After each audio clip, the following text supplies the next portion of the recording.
Hello दोस्तों, यदि आप भी क्लास 9th का 26 अक्टूबर को हिंदी का परीक्षा देने वाले हैं तो आपके लिए क्लास काफ़ी महत्वपूर्ण है, क्योंकि अभी के इस क्लास में हम बताने वाले हैं क्लास 9th वालों के लिए हिंदी के ऑब्जेक्टिव प्लस सब्जेक्टिव आंसर की। और ये 100% ओरिजिनल क्वेश्चन पेपर है। ओरिजिनल क्वेश्चन पेपर का ऑब्जेक्टिव और सब्जेक्टिव बताने वाले हैं अभी के इस क्लास में। दोनों इसी क्लास में हम लोग देखने वाले हैं, ऑब्जेक्टिव और सब्जेक्टिव। आप लोग से रिक्वेस्ट है कि क्लास में अंत तक बने रहिएगा। ये हिंदी का पेपर है क्लास 9th वालों के लिए। देख सकते हो यहाँ पर कक्षा 9th मासिक परीक्षा अक्टूबर 2023 हिंदी का पेपर है, ओरिजिनल क्वेश्चन पेपर है। विषय कोड आप लोग का 101 ही रहने वाला है। एग्जाम जो होगा 50 नंबर का होगा, समय 1 घंटा 30 मिनट का रहेगा। तो चलिए इसका हम ऑब्जेक्टिव और सब्जेक्टिव दोनों दिखा देते हैं। सबसे पहले ऑब्जेक्टिव देखेंगे, उसके बाद सब्जेक्टिव इसी क्लास में देखेंगे। तो देखिए पहला नंबर क्वेश्चन है कि शिवपूजन सहाय की बचपन का नाम क्या था। बताना है कि शिवपूजन सहाय की बचपन का नाम क्या था। तो भोलेनाथ, ऑप्शन नंबर बी बिल्कुल राइट आंसर हो जाएगा।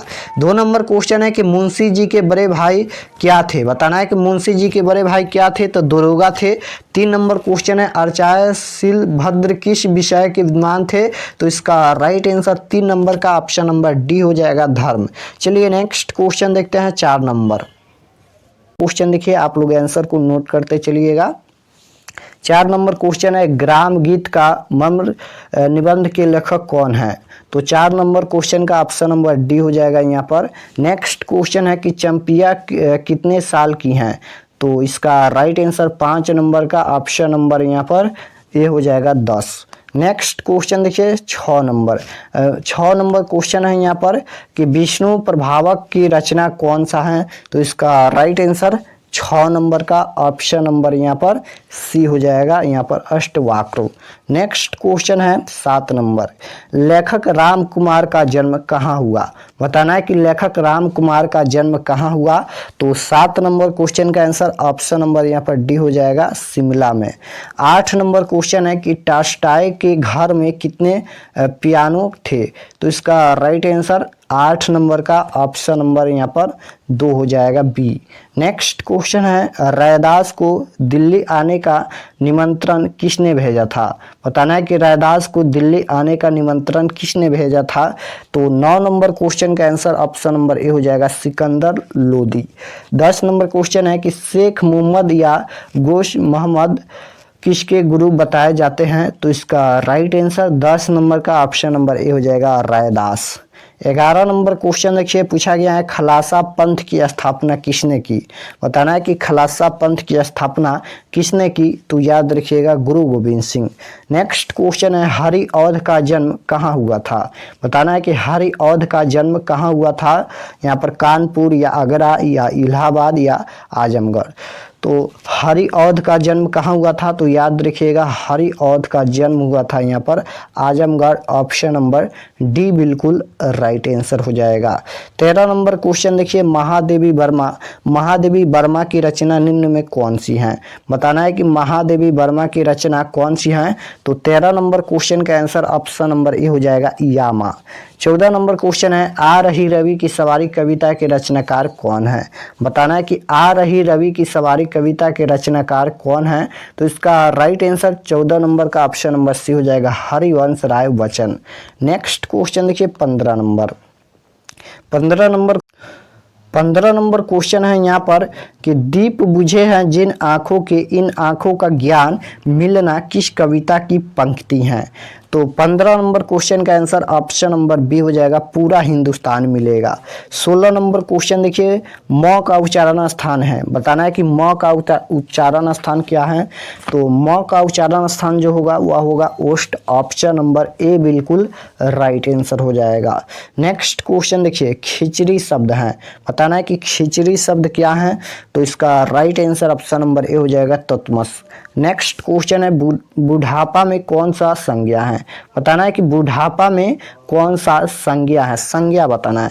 तो बुढ़ापा में भाववाचक संज्ञा है, ऑप्शन नंबर सी बिल्कुल राइट आंसर हो जाएगा, बुढ़ापा में भाववाचक संज्ञा है।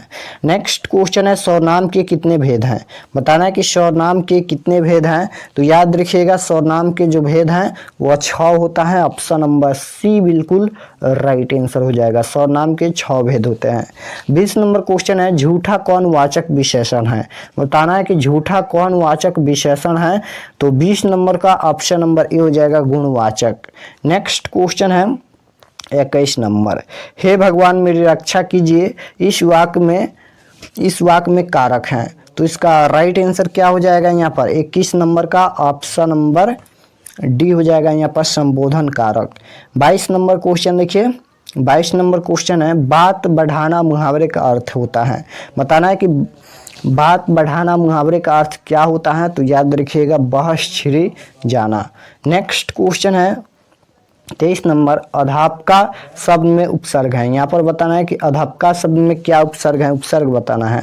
तो उपसर्ग किसी भी शब्द के पहले जुड़ता है, तो किसी भी शब्द के पहले यहाँ पर अर्ध जुड़ा है, ऑप्शन नंबर बी हो जाएगा।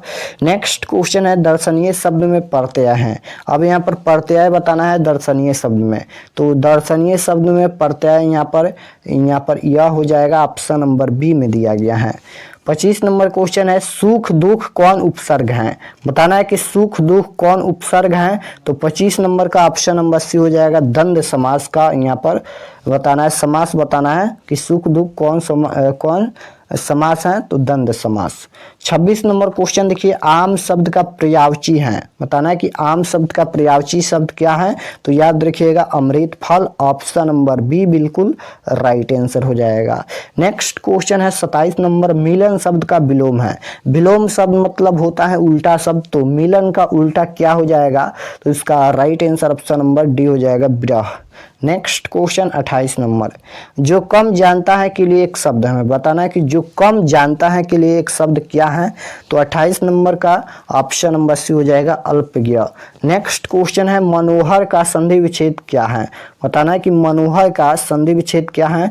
तो मनोहर का संधि विच्छेद जो होता है वह होता है यहाँ पर मनः plus her, option number A बिल्कुल राइट आंसर हो जाएगा। 30 नंबर क्वेश्चन देखिए, 30 नंबर क्वेश्चन है दाया शब्द का लिंग निर्णय करे। तो इसका राइट आंसर 30 नंबर का ऑप्शन नंबर बी हो जाएगा। तो यहाँ पर आप लोग का खंड ब मिलेगा, खंड ब में आप लोग का विषयनिष्ठ प्रश्न यानी सब्जेक्टिव टाइप क्वेश्चन पूछा गया है। क्वेश्चन नंबर 1 में पूछा गया है कि निम्नलिखित प्रश्नों में से किन्हीं 5 प्रश्नों का उत्तर दे, किन्हीं 5 प्रश्नों का ही उत्तर देना है यहाँ पर, और ये 2-2 अंक का रहेगा यानी पूरा मिलाकर 10 नंबर का होगा ये। तो यहाँ पर देखिए क्वेश्चन नंबर क में पूछा गया है यहाँ पर कि भगजोगनी का सूर्योदय क्यों नहीं खिल सका, और ख में पूछा गया है नालंदा कितने वर्षों तक एशिया का चैतन्य केंद्र बना रहा है। और उसके बाद यहाँ पर देखिए बिरजू के पिता कितनी जमीन हासिल की हैं, और घ नंबर में पूछा गया है गर्मी के दिनों में अस्तवाक्र और उसकी माँ कहाँ सोया करते हैं। उसके बाद है कि टॉल्स्टॉय के परिवार में चित्रकारी का शौक किन्हें था। तो यहाँ पर ये सभी क्वेश्चन पूछा गया है, आप स्क्रीनशॉट लेना चाहते हो तो ले सकते हो। उसके बाद क्वेश्चन नंबर 2 में पूछा गया है कि निम्नलिखित में किसी एक विषय पर 250 से 300 शब्दों में निबंध लिखे। तो यहाँ पर निबंध पूछा गया है। उसके बाद क्वेश्चन नंबर 3 में यहाँ पर पुस्तक खरीदने हेतु पैसे मांगने के लिए पिताजी के पास यहाँ पर आवेदन पत्र लिखना है। उसके बाद यहाँ पर अथवा में भी लिखा गया है यहाँ पर कि विद्यालय में नए शिक्षक के आने को लेकर दो दोस्तों के बीच संवाद लिखे। देखिए यहाँ पर इसका जवाब देना है या इसका जवाब देना है, दोनों में से एक का जवाब देना है। तो हमने यहाँ पर लिख लिया है यहाँ पर पुस्तक खरीदने के लिए। तो चलिए इसका सब्जेक्टिव आंसर की दिखाते हैं। तो यहाँ पर देखिए लघु उत्तरीय प्रश्न सबसे पहले मिलेगा। लघु उत्तरीय प्रश्न यहाँ पर क्वेश्चन नंबर 1 का क का उत्तर दिया गया है। यहाँ पर आप स्क्रीनशॉट ले लीजिए। यहाँ पर क्वेश्चन नंबर ख का उत्तर यहाँ तक है कि नालंदा ज्ञान के क्षेत्र में एशिया महाद्वीप में अद्वितीय था। लगभग 600 वर्ष तक नालंदा एशिया का चैतन्य केंद्र बना रहा। तो यहाँ पर देखिए क्वेश्चन नंबर ख का उत्तर यहाँ पर समाप्त होता है। उसके बाद उसके बाद यहाँ पर आप लोग का क्वेश्चन नंबर 1 का ग का यहाँ पर उत्तर दिया गया है, आप स्क्रीनशॉट ले लीजिए। यहाँ पर उत्तर है कि बिरजू की माँ के मन में रह कर जंगी की पतोहू की बातें चुभती हैं और भक भक बिजली बत्ती वन चोरी चमारी करने वाले की बेटी पतोहू जलेगी नहीं। 5 बीघा जमीन क्या हासिल की है बिरजू के बप्पा ने गांव की भाई खौकियों की आंखों में किरकिरी पड़ गई हैं। तो यहाँ पर क्वेश्चन नंबर 1 का ग का उत्तर यहाँ पर समाप्त होता है। उसके बाद क्वेश्चन नंबर 1 का घ का यहाँ पर उत्तर दिया गया है यहाँ तक। उसके बाद क्वेश्चन नंबर 1 का च का उत्तर दिया गया है। उसके बाद क्वेश्चन नंबर 2 का ख का यहाँ पर उत्तर दिया गया है, आप स्क्रीनशॉट ले लीजिए। उसके बाद यहाँ पर देखिए जो पूछा गया था यहाँ पर कि पुस्तक खरीदने के लिए पिताजी के पास आवेदन पत्र लिखे, तो यहाँ पर आवेदन पत्र लिखा गया है। सबसे पहले लिखिएगा पूज्य पिताजी, फिर नीचे लिखिएगा सादर प्रणाम एक लाइन छोड़कर, और उसके बाद यहाँ से लिखना शुरू कीजिएगा कि मैं कुशलता से हूँ, आशा करता हूँ कि आप भी ठीक ठाक और स्वस्थ होंगे और घर पर भी सब कुशल मंगल होगा। मैं अपनी पढ़ाई अच्छी तरीके से पढ़ रहा हूँ और समय पर ट्यूशन भी जाता हूँ। दरअसल मुझे अगले सेशन के लिए कुछ किताबें की ज़रूरत है, इसलिए मुझे किताब खरीदने के लिए कुछ पैसे की आवश्यकता है। मुझे लगभग 3000 की आवश्यकता है जिसमें मेरा सारा किताब आ जाएगा। यहाँ पर घर पर सब कैसे हैं, माता जी को मेरा प्रणाम कहिएगा, आपका पुत्र कुणाल। तो यहाँ पर आप नाम भी लिख सकते हो। तो यहाँ पर हमने क्लास 9th वालों के लिए सभी ऑब्जेक्टिव सब्जेक्टिव दोनों बता दिया है। और अगर आप लोग चैनल पर नए होंगे तो चैनल को सब्सक्राइब कर लीजिएगा ताकि आने वाले नेक्स्ट क्लास आपके पास ज़रूर पहुँचे। तो मिलते हैं नेक्स्ट क्लास में, आप सभी को ऑल द बेस्ट।